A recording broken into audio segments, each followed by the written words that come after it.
എന്നെ കണ്ടുപഠിക്കട. അതായത് മാതാപിതാക്കൾക്ക് മക്കളോട് നെഞ്ചത്ത് കൈവച്ച് പറയാൻ സാധിക്കുമോ, എടാ എന്നെ കണ്ടുപഠിക്കട എന്ന്? ശരിക്കും ഇങ്ങനൊരു ചോദ്യമാണ് എൻ്റെ ജീവിതത്തിൽ മാറ്റങ്ങൾ കൊണ്ടുവരാൻ തുടങ്ങിയത്. വർഷങ്ങൾക്ക് മുമ്പ് എൻ്റെ വികാരിച്ചനായിരുന്ന ഫാദർ തോമസ് മുതലപ്പുറ തൻ്റെ പ്രസംഗത്തിനിടയിൽ ഞാൻ സംസാരിക്കുന്നത് കണ്ടിട്ട് എൻ്റെ ശ്രദ്ധ തിരിക്കാനായി എന്നോട് ചോദിച്ചു, നിനക്ക് സാധിക്കുമോ? എനിക്ക് ചോദ്യം മനസ്സിലാകാത്തത് കൊണ്ട് അച്ഛൻ വീണ്ടും ആവർത്തിച്ചു, നീ അവരെ കണ്ടുപഠിക്കും ഇവരെ കണ്ടുപഠിക്കുന്നല്ല, നിനക്ക് നിൻ്റെ മക്കളോട് പറയാൻ സാധിക്കുമോ നിന്നെ കണ്ടുപഠിക്കാനെന്ന്.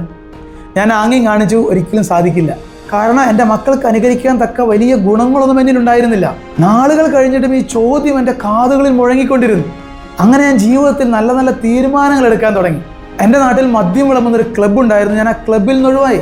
അങ്ങനെ എൻ്റെ മക്കൾക്ക് അനുകരിക്കാൻ തക്ക വിധത്തിൽ എൻ്റെ സ്വഭാവത്തിൽ മാറ്റം വരുത്താൻ തുടങ്ങി. കുറേ ധ്യാനങ്ങൾക്ക് പോയി വചനം കേട്ട് കഴുകി വിശദീകരിക്കാൻ തുടങ്ങി. എൻ്റെ ബലഹീനതകളിൽ ദൈവശക്തി പ്രകടമാകാൻ തുടങ്ങി. അങ്ങനെ ഞാൻ വചന ശുശ്രൂഷകനായി അനേകം ദേവാലയങ്ങൾ വചനം പ്രസംഗിക്കാൻ തുടങ്ങി.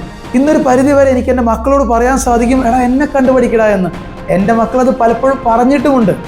എങ്ങനെ അനുകരിക്കണം? വചനം പറയുകയാണ്, വത്സല മക്കളെ പോലെ ദൈവത്തെ അനുകരിക്കുന്നവരാകുകയും. അതായത് മാതാപിതാക്കൾ ദൈവത്തെ അനുകരിക്കാൻ തുടങ്ങിയാൽ മക്കൾ മാതാപിതാക്കളെ അനുകരിക്കാൻ തുടങ്ങും.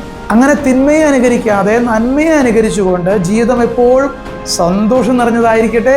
നല്ലൊരു ജീവിതം ആശംസിക്കുന്നു.